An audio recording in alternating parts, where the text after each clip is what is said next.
por supuesto ya es hora de revisar nuestros bolsillos, que si ya estaban vacíos, que si no pesaban casi nada, con toda la situación económica, producto de la primera larga cuarentena que tuvimos, ahora nos preguntamos, con esta segunda cuarentena que se aplica en 10 regiones, ¿qué va a pasar? Es mucho más complicado para una gran cantidad de personas generar recursos. Sin embargo, sabemos que hay muchas más industrias que sí van a poder operar. ¿Cuáles son las implicancias económicas de esta segunda cuarentena en 10 regiones del país que están en nivel extremo o muy alto de contagios por coronavirus? Lo vamos a conversar con el doctor Jorge González Izquierdo, economista, a quien le damos la bienvenida. Doctor, ahora la situación, la gran pregunta es, ¿cuánto va a durar esto? ¿Estamos económicamente preparados para soportarlo? ¿Y es realmente una cuarentena como la que todos recordamos del año pasado? Bienvenido. Muchas gracias por la invitación, Stephanie. Un placer volver a conversar contigo. Mira, se cumplió lo que tantas veces habíamos conversado antes. ¿Se acuerdan que les decía hay que ver si hay un segundo rebrote o no hay un segundo rebrote? Yo les decía en enero, febrero, y se cumplió, pero al pie de la letra. Sin embargo, estas medidas que ha tomado el gobierno del señor Sagasti, especialmente la cuarentena en 10 regiones, incluyendo Lima y Callao, es una cuarentena muy diferente a la cuarentena que nos mandaron el 16 de marzo, pero muy diferente. ¿Por qué? Porque esa cuarentena que nos mandaron el 16 de marzo fue una cuarentena total en el sentido de que prácticamente paró casi toda la actividad productiva a nivel nacional.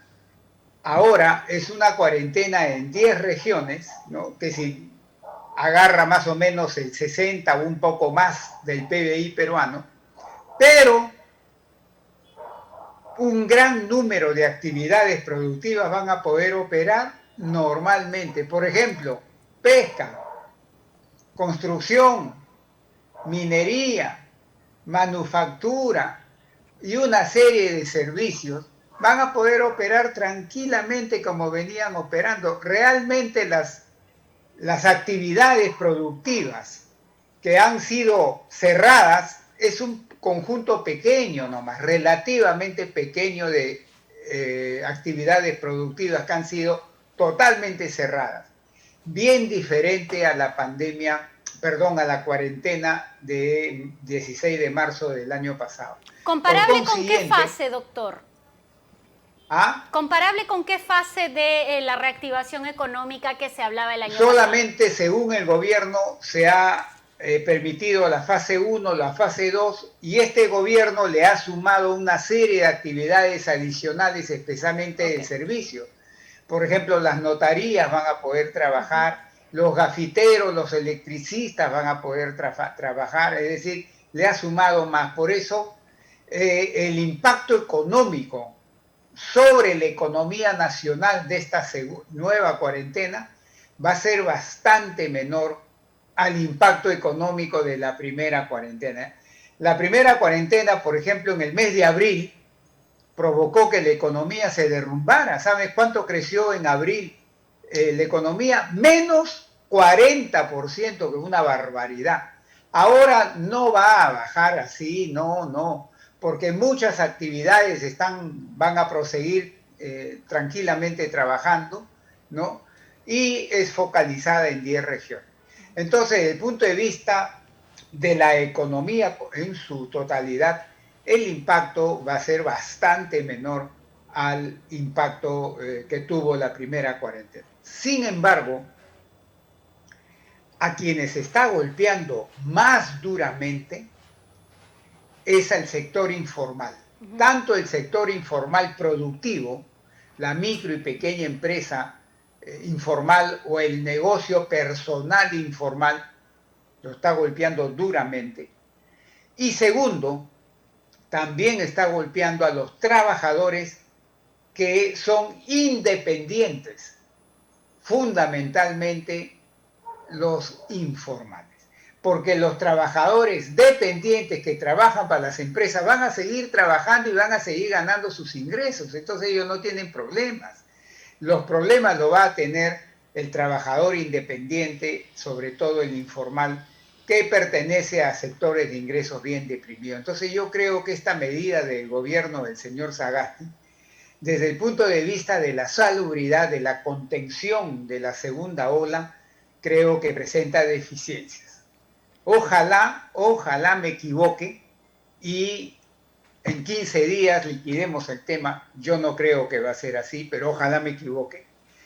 Y en la parte económica, está clarísimo que para reducir el impacto sobre la economía global, han tomado esta medida de permitir que un buen número, yo diría la mayoría de la economía nacional, en términos de actividades, ¿no?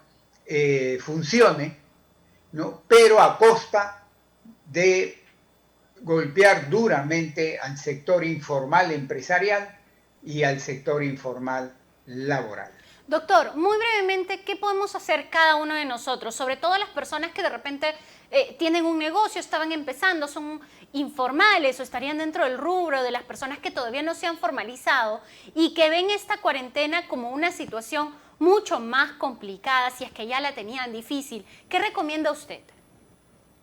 Bueno, en primer lugar, el Estado, entendiendo por Estado a las diferentes organizaciones instituciones públicas, el Ministerio de Economía y Finanzas, el Banco Central de Reserva, la Superintendencia del Banco y Seguro, tienen que tomar medidas de alivio, que traigan alivio a las familias que van a ver sus ingresos desplomarse y a las micro y pequeñas empresas, sobre todo formales y sobre todo informales, que van a ser duramente golpeadas.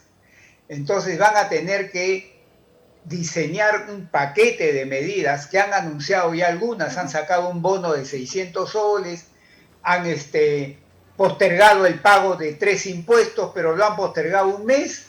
Yo le digo que si ese es un chiste de mal gusto. ¿Cómo me vas a postergar un mes si la cosa está bien brava? Claro, en un mes no cambia nada cambia. Entonces, ¿qué? Que no pague hoy día o pague un mes, 30 días después me obligas a pagar, ¿qué ha cambiado? Entonces, tiene que diseñar mejor un programa de alivio a la economía familiar de este sector que está siendo duramente golpeado, el independiente informal. Y diseñar también un conjunto de medidas para la micro y pequeña empresa formal e informal y diseñar unas medidas para que el sistema financiero peruano, bancos, cajas municipales, rurales, cooperativas de ahorro y crédito, no se vaya a perjudicar. Eso es fundamental.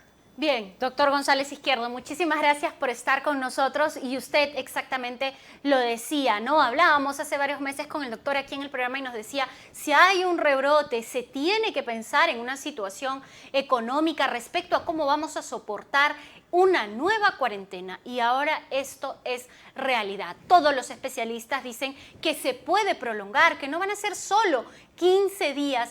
Tomemos nuestras medidas también en casa y tratemos de conversar de qué forma podemos sostener la olla familiar. Por supuesto, yo me voy a una pausa, pero antes tengo que agradecer a Isique que me tiene lista o que me tenía lista todos los domingos porque, por ejemplo, es uno de los sectores que esperemos se reactive pronto, que la situación no empeore. Muchas gracias a Isique y un beso a Magali que está en casa con sus hijas. Nos vamos a una breve pausa, pero usted no se puede mover porque al regresar, ¿qué está pasando en otros países respecto a la cuarentena, respecto a las vacunas? Lo vamos a conversar aquí en Ya es Hora. Volvemos.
la tecnología se ha convertido en la base de nuestro desarrollo. Por eso, en el Centro de Altos Estudios San Judas Tadeo, nos preocupamos por llevarte una educación de calidad a través de la tecnología digital y a un precio justo. Nuestros más de 10 años de experiencia nos respaldan. Diversas empresas públicas y privadas ya confían en nosotros. Centros de Altos Estudios San Judas Tadeo. Juntos construyendo una mejor educación.